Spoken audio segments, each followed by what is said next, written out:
Greetings, community, and welcome to NCBD Comics and another edition of Kevin's most anticipated reads tomorrow for New Comic Book Day, 8/6/2025. And it's great to be here. It's great to be alive. I'd like to take a moment and thank everyone for cruising on through on the rewind. Without you, it'd only be half as much fun as it actually is. And without you, I wouldn't appreciate as much as I do when I bring these New Comic Book Day books to you. Let's start off and talk about Man Cave Studios bringing us a awesome book. We're sneaking up on a year now. Got Your Man, issue number 11. I really been enjoying this series. I really thought it was kind of cool when I was a kid, first watching it way back when. I had no idea really what was going on.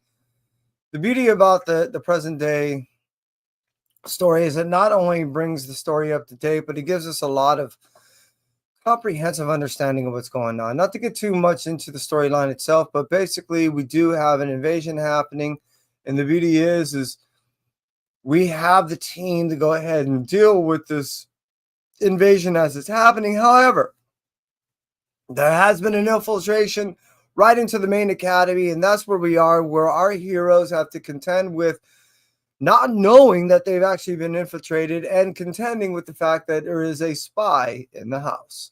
Moving on from Man Cave Studios and Got Your Man, issue number 11 coming out on 8/6/2025. And let's cruise over to Image Studios. And they're going to bring us Sisterhood, a Hyde Street story, issue number 2. Now, when I first came across the Hyde Street story was in The Ghost Machine. And it came out written by, I know I'm going to mispronounce this, but Metal Jut. I believe that's Z-C-H-U-T. Jut. I believe that's how it is. And I was not only taken back by the enthusiasm of this writer towards the series, but the series in itself on how it came across. I really appreciate the story of Hyde Street. And Sisterhood gives us a further breakdown of some of the participants within this realm. I really dig this story. I can't wait to get into issue number 2. And I really just got through finishing up issue number, 7 of Hyde Street itself, the regular ongoing series. It's so freaking cool. I highly recommend it. For those that are interested in horror with a taste of lessons of philosophical morality and things like that are tied into the story. It does play interesting twists on how these stories do play out. And each character does have their own tactics in which that they decide that they want to go ahead and reap their souls. I really do find this story very interesting. And it also takes me back into a time when I remember stories like Twilight Zone, Tales from the Dark, and so forth. These things kind of invoke that kind of same feeling. I really appreciate the way this story comes along and is developing at this point. So I can't wait to get into issue number 2. That is, again, from Image, Sisterhood, a Hyde Street story, issue number 2, coming out on 8/6/2025. Let's cruise out from that and talk about A World Tree, issue number 16. Tanya's been doing a great job as far as writing all these different series that have been going on. The most recent has been his series, Exquisite Corpses. He's got not only some unique stories in which that he tells, but he always assembles a great team in which to tell them, and this is no exception. World Tree not only is an interesting story in itself for the internet seemingly trying to become tangible and come into existence into our realm, but the way it's portrayed and the way the art is done in the sense of it is as blotchy as at times the story comes across, and is poignant at the same time as the story comes across. So there's time when the direct messaging is definitely there, and there's time when this vagueness is seemingly just clouding the understanding of what's transpiring until there's, as I made mention, those poignant sequences that actually makes the story make sense. I do believe that as we get closer to the end of the story, I really am piecing together what I believe the overall message is in the story. Is not only a hint of what seemingly is to becoming, in some regards, somewhat real in its own AI way, But it's chilling seeing how in this post-apocalyptic way it's being told, how it's being told in a way that it's foretelling in some way, and it's just chilling. And like I said before, it's just comes across almost Black Mirror-ish. I really do enjoy it, and it's scaring the hell out of me at the same time. I've been enjoying it as I've been reading, and it's been confusing at times, but World Tree, when I did, like I said, when it does make sense, makes the sense that it's as scary as hell. World Tree issue number 16 coming out and tomorrow on 8/6/2025. I can't wait to get in my hands. It almost did,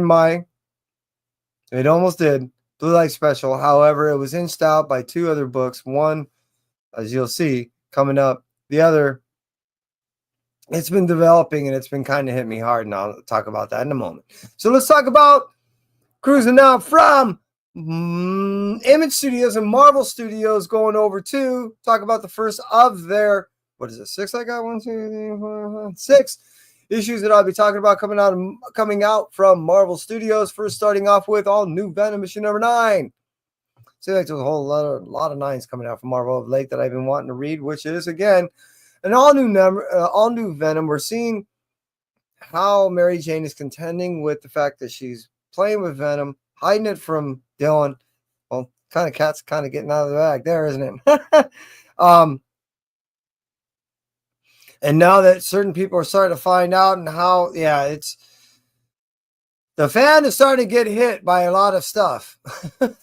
And it's kind of coming out here. And I'm really seeing some interesting things develop in the storyline that I really didn't foresee. That I thought it was going in a direction that I thought, and it's not. I really been enjoying the series, even though initially it just seemed like all it was doing was answering a few questions, and it didn't do anything novel for me. And it seemed like it just jumped on an approach of just holding this there as a cash grab to see if we can decide, in this mystery story of who actually is the host of the symbiote.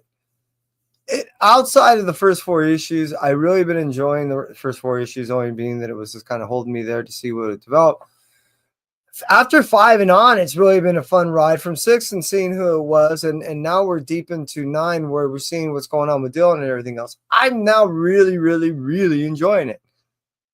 As I may mention, this, my most anticipated kind of got beat out by 2. This is one of them that beat it out. All new Venom has really been something I've been really enjoying.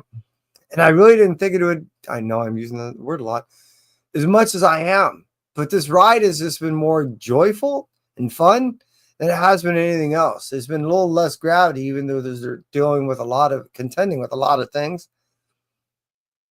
Yeah, it's been fun. That's all I can really say. So I'm looking forward to reading it. It almost made my most anticipated read. It got inched out, as you'll see, and after these next 5. So let's move out from all new Venom and talk about Amazing Spider-Man issue number 9. See what I was talking about, issue 9s? There's going to definitely be a cover, a J. Scott cover that people are going to be digging. I did see it. I did get it. It's on a pre-order, so I'm waiting on it. There's a lot of shops that did order a lot of them because they want to get that 1 in 100. The story itself has been kind of cool. Amazing Spider-Man has been really rather written in a way that I think no one has the ability to complain so far as they have in the past 3 series. Seems like 4 years, 5 years to complain for most. It's the same. Trev, how you do? Appreciate you cruising on through. And it's been really, really not only interesting to see how this storyline itself has been developing, but how it's been being told by this writer in itself. I really have been enjoying this series. I can't wait for issue number 9 to drop, and I can't wait to see how the story further develops. Issue number 10 coming out, another week from here? I know these are starting off a whole new aspect of this arc, meaning they kind of divided it in 2. So I can't wait to jump into this. So Spider-Man issue number 9 coming out on 8/6/2025. Let's cruise out from there and talk about Gwenpool issue number 4, because this series has really developed well. It was really touchy to try to bring back a character like this after so long. It was either going to be a major miss or, in my opinion, a hit. Unfortunately, that most people are not talking about, but in my opinion, it's been written well enough to where It is not a flop. This is actually a really cool character that I'm looking forward to staying in the main Marvel universe from here on in. I believe she's made her reappearance rather a mainstay, and I can't wait to see how this character further develops. That being stated, let's get into Gwenpool issue number 4 so we can just get in on the later half of this art series. And I can't wait to get into it because, yeah, this is issue number 1 was good. Issue number 2 really took me back. So 3, I've honestly been yet to read. So once I get into 3, I'll be chomping on for 4. That being stated, I'm looking forward to this. Gwenpool has been awesome. I highly recommend it. If you are there's no mystery of they bring back a character that's been dead for decades, and it's been rather well done, especially in the Gwenpool vein. And I'm going to leave it at that. Highly recommend it. If you're curious of what I'm talking about, grab it. Easy read, fun read, and you'll enjoy it. Hopefully, you'll thank me later. Let's move out from Gwenpool issue number 4 and talk about Wolverine issue number 9. So I was talking about that 9 thing. It's the third one I'm talking about. It's the same. Wolverine issue number 9 is, yeah, here we are with a real development and a real introduction of what we're going to get from this character, Hulk. And yeah, it's not a whole lot of good there. We knew putting this thing together wasn't going to be good. Now we're seeing what the Wolverine can do about eliminating his character, and it's not going to be anything simple. I think it's going to be taking a lot more than just a single character doing this. We're going to end up getting together some type of ensemble to go ahead and put down, hopefully, Hulk. This is nasty. This is gnarly. This is awesome. Can't wait to read it. I'm just saying, Wolverine is definitely up there on my top 5 of this list, and I can't wait to get into it. Coming out on 8/6/2025, Wolverine, those that are writing it, you're doing an awesome job. Squeeze out from that. One World Under Doom, issue number 6, I believe of 9, and it's been awesome. Here we are with an introduction of a character that's going to finally give us an understanding of how Doom has been able to maintain outside the obvious his power and his influence over everyone without anyone really questioning his overall either objective or, how he's taken this prerogative over the earth outside the obvious. So he just wants to rule.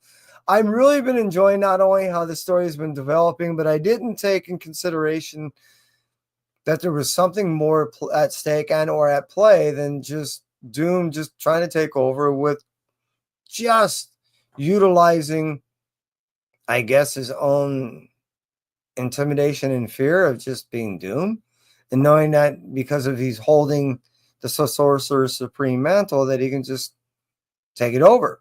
We haven't really seen a mounting of a true, how should we say, defiance, a uprising, a civil war of such. Don't want to use something too cliche. To go ahead and bring back the mantle to not only Doctor Strange, but allow the ensembles of yore, which is X-Men, Fantastic Four, Invaders, everyone that is now working for Doom, to be able to go ahead and mount a retaliation, knowing that there's nothing good working with Doom. So I can't wait to see, because this is where we get that developing starting right here in issue number 6. We saw that lead into with the ending of issue number 5. So here we are. I can't wait to get into issue number 6.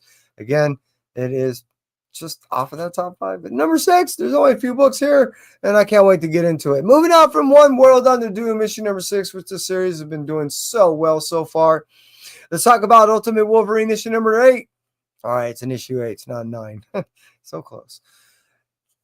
Here we are with this whole new, another group. We got, what is this, like a squad of such? Don't want to give the name away too early, but looks like someone got their head back a little bit, and we're going to go ahead and mount a little force against what we have been seeing, which is who's choosing on what side to go ahead and mount their strategic forces against.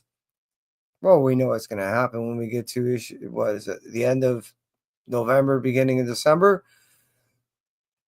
The console is going to be out. So that's what we're ending up with right now, is we're going to end up seeing some skirmishes happening right before the end of that and the beginning of the all-out war happening. Again, we're going to see some of the skirmishes start right here with the Ultimate Wolverine issue number 8. it mounts here, and it's going to go ongoing with these little minor fights and who's mounting on what side and who's gathering what forces to mount what kind of strategy when this console is released.